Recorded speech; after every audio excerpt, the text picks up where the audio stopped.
Have you ever wondered how tiny computer chips work?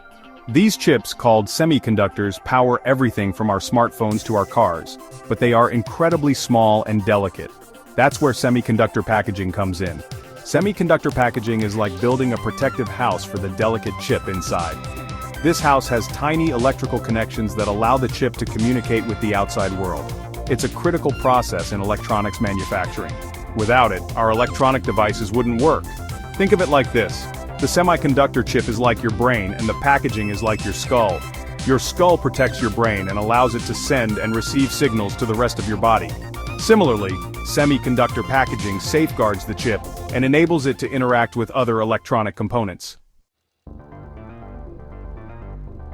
One crucial step in semiconductor packaging is lead bonding. This process creates the electrical pathways between the tiny chip and the outside world. Imagine connecting incredibly thin wires, much thinner than a human hair, to minuscule contact points on the chip. That's lead bonding. There are different ways to do this bonding. One way is called ultrasonic bonding. It uses high-frequency vibrations to create heat and fuse the wire to the chip. Another method is hot pressing, which uses heat and pressure to make the connection. And then there's thermo-ultrasonic bonding, a combination of the two.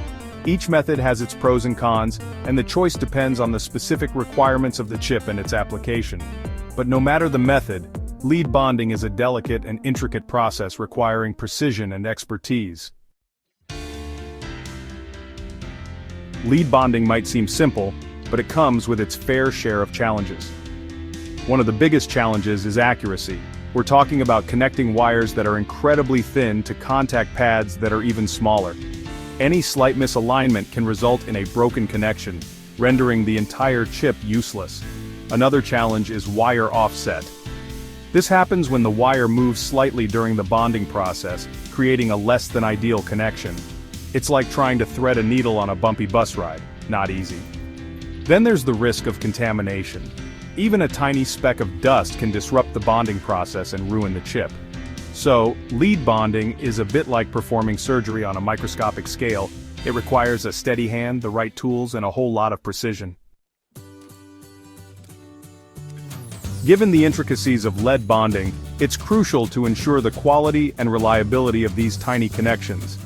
After all, we don't want our smartphones or laptops failing because of a faulty bond. That's why manufacturers put the bonds through rigorous testing. One test involves pulling on the wire to see how much force it can withstand before breaking. Another test checks for any cracks or defects in the bond using X-rays. Think of it as a quality control check to ensure that every bond is strong and reliable. By implementing stringent quality control measures, manufacturers can guarantee that the lead bonds can withstand the test of time and use, ensuring that our electronic devices function flawlessly.